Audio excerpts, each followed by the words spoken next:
Hello guys, this is पूजा नेगी और आज हम chapter 3 US hegemony in world politics के बारे में डिस्कस करेंगे।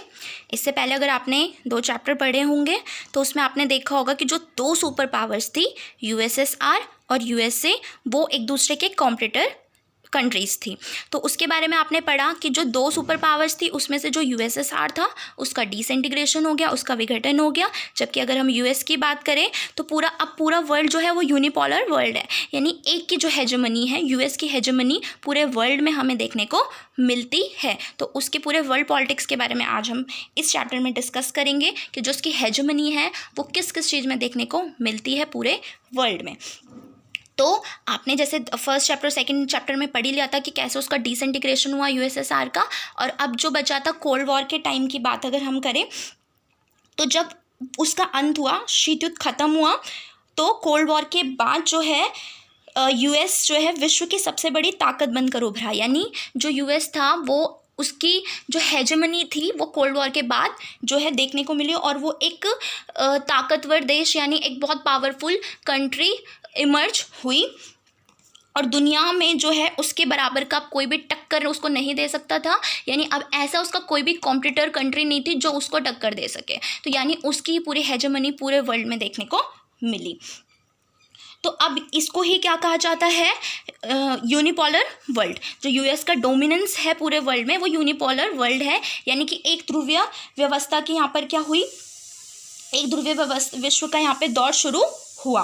तो इस जो चैप्टर है इसमें हम पूरा जो है इसको एक्सप्लेन करके पूरी चीज़ें पढ़ेंगे कि क्या क्या अमेरिका का जो है कौन कौन से उसके पास पावर्स हैं और किस तरीके से उसने अपनी हेजेमनी को पूरे वर्ल्ड में कायम करके रखा हुआ है। तो इससे पहले इसमें हमने थोड़ा डिस्कस किया इसका थोड़ा सा इंट्रो, उसके बाद इसमें 2-3 एग्जाम्पल आपको बता रखे हैं जैसे कि आयसा, जाबरू, ऑन्ड्री जो आपकी एनसीईआरटी बुक में है। तो इसमें भी हेजेमनी यानी कि उसका कौन कौन सी पावर्स जो हैं जो देखने को मिलती, तो उन्होंने एग्जाम्पल के थ्रू थोड़ा समझा रखा है कि जैसे एक आयशा थी, वो एक स्टूडेंट थी और वो पढ़ाई में काफ़ी अच्छी थी और वो आगे जाके यूनिवर्सिटी में जो है पढ़ के उसको डॉक्टर बनना था, लेकिन बाहर से कोई एक अटैक होता है उसके देश के अंदर और पूरा देश जो है बर्बाद हो जाता है। तो यहाँ पर हम क्या देख सकते हैं कि जो हार्ड पावर है यानी जो सैन्य शक्ति है वो कैसे हावी हो जाती है दूसरे देशों के अंदर। तो यानी यूएस का इसमें सबसे बड़ा हम देख सकते हैं कि वो हार्ड पावर में बहुत ही ज़्यादा स्ट्रॉन्ग है।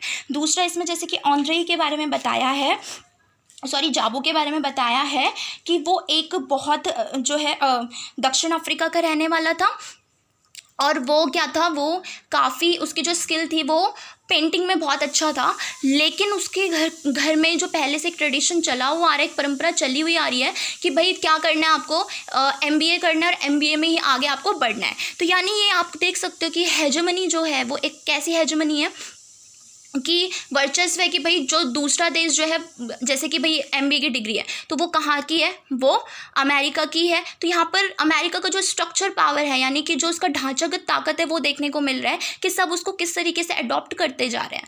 थर्ड इसमें है ऑन्ड्रे का एक जो कूल जीन्स की तरह भी जो सभी पहनते हैं आजकल। तो किस तरीके से कल्चर का भी इफेक्ट जो है वेस्टर्न से पड़ा हुआ है जो पूरे वर्ल्ड में देखने को मिलता है। तो कुछ एग्जाम्पल के थ्रू जो है वो समझाया गया कि इस चैप्टर में हमें आगे क्या क्या चीज़ पढ़नी है। तो जो हमारा फर्स्ट टॉपिक है वो है beginning of the new world order.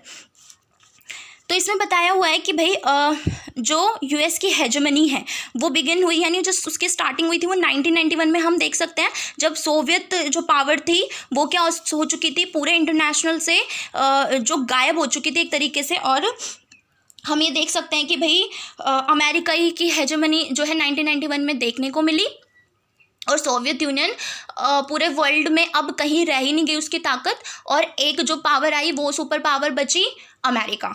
तो ये हमें देखने को मिला और सब इस चीज़ को लेकर शॉक भी थे कि भाई एक पावर किस तरीके से उसका डिसइंटीग्रेशन हो गया। तो हम ये नहीं बोल सकते कि अमेरिका का वर्चस्व 1991 में ही देखने को मिलता है। हाँ, देखने में ये आ सकता है कि भाई अगर पूरे वर्ल्ड की बात करें तो वो ये देखता है कि 1991 के बाद ही जो है यूएस की हेजेमनी देखने को मिलती है। लेकिन अगर हम बात करें 1945 जब सेकेंड वर्ल्ड वॉर ख़त्म हुआ, कोल्ड वॉर की स्टार्टिंग हुई, तब से ही जो है यूएस की हेजेमनी काफ़ी आगे है, वो वर्चस्व उसका पहले से ही कायम है। तो जो पूरे वर्ल्ड की बात करें तो उसकी हेजेमनी 1945 के बाद भी देखने को मिलती है। तो इसमें हम पढ़ेंगे भाई इन अगस्त 1990 में इराक पे जो था इराक ने इन्वेडेड किया कुवैत पे, यानी कि यहाँ पर 99 के अगस्त में इराक ने कुवैत पर हमला किया और बड़ी तेज़ी से यहाँ पे क्या कर लिया, ऑक्यूपाई कर लिया इसे, यानी कि इसको अपने कब्ज़े में ले लिया। यहाँ पर इराक को बहुत ज़्यादा समझाने की कोशिश की, डिप्लोमेटिक तरीके से अटेम्प्ट्स किए गए, वो भी पूरे तरीके से फेल्ड हुए। उसको कन्विंस किया गया कि भाई जो भी आपने ये जो कब्ज़ा किया हुआ है वो हटा दो और यहाँ पर जो इसको मुक्त कर दो, किसको, कुवैत को। तो यहाँ पर यूएन ने भी, यूनाइटेड नेशन जो है, संयुक्त राष्ट्र संघ, ये इस चैप्टर में हम इसको बहुत अच्छे से एक्सप्लेन करेंगे क्या था ये यूनाइटेड नेशन। तो यहाँ पर जो है उसने, संयुक्त राष्ट्र संघ ने कुवैत को मुक्त कराने के लिए अब बल प्रयोग की अनुमति दे दी, क्योंकि वो जो था बहुत ही अग्रेशन हो चुका था उसका, जो बहुत अग्रेसिव हो चुका था वो।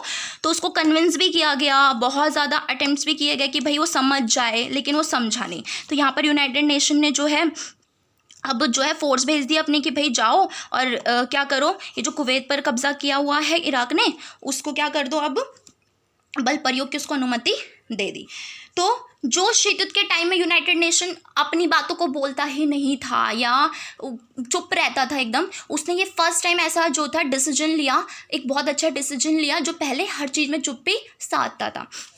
उसके बाद जो मैसिव कोलिएशन फोर्स था, यानी 34 देशों की मिली जुली और 660,000 जो ट्रॉप्स एंड जो कंट्रीज़ की अगर हम बात करें, सैनिकों की भारी भरकम फौज ने इराक के विरुद्ध, यानी जो इराक था उसके विरुद्ध जो है काम किया और इराक को क्या कर दिया था, परास्त कर दिया था, यानी उसको हरा दिया, डिफीटेड, यानी उसको हरा दिया गया। बहुत सारी जो 34 देशों की मिली जुली क्या थी, सैनिक जो थे, तो उनके सैनिकों ने जो था किसको परास्त कर दिया, यहाँ पर इराक को परास्त कर दिया। तो इसी को बोला जाता है द फर्स्ट गल्फ वॉर। तो ये जो है 2-2 नंबर के आ जाते हैं। ओ सॉरी, एक चीज़ और इसमें और थी, तो यहाँ पर जो था यूएस प्रेसिडेंट जो थे जॉर्ज H.W. बुश, उन्होंने इसे न्यू वर्ल्ड ऑर्डर की जो है संज्ञा भी दी थी, जो हमने ऊपर इराक और कुवैत के बारे में पढ़ा था। ये थोड़ा भूल गई मैं, तो इसको आप ऊपर जो है इसमें ऐड कर लेना। और नीचे फर्स्ट गल्फ वॉर था।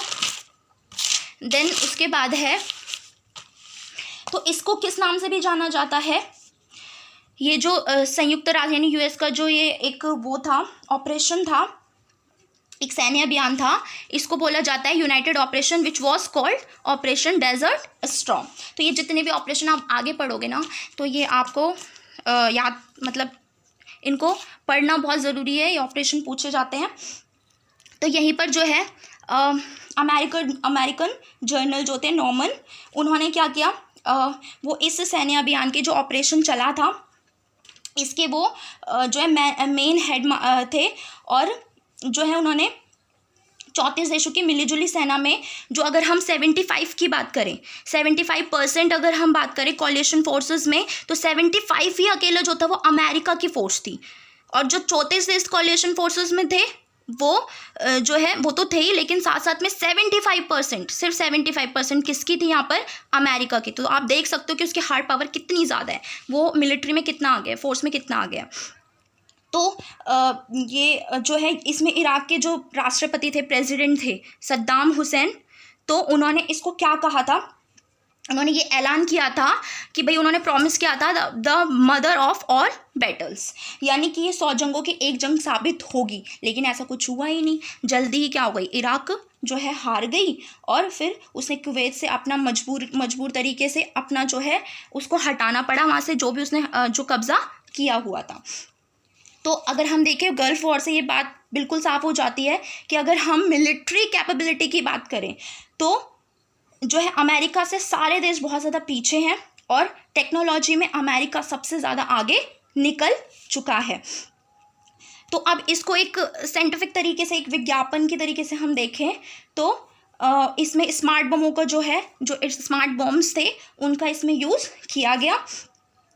तो इसके चलते जो थे ऑब्जर्व जो थे, उन्होंने इसे क्या किया, कंप्यूटर वॉर भी इसे कहा, यानी कंप्यूटर युद्ध की संज्ञा भी इसको दी गई। फिर इसको वीडियो गेम में कवरेज किया गया, तो इसको वीडियो गेम वॉर भी जो है जैसे इसको मतलब उसमें बदल दिया गया, तो गेम की तरह भी इसको मतलब देखा जाता है।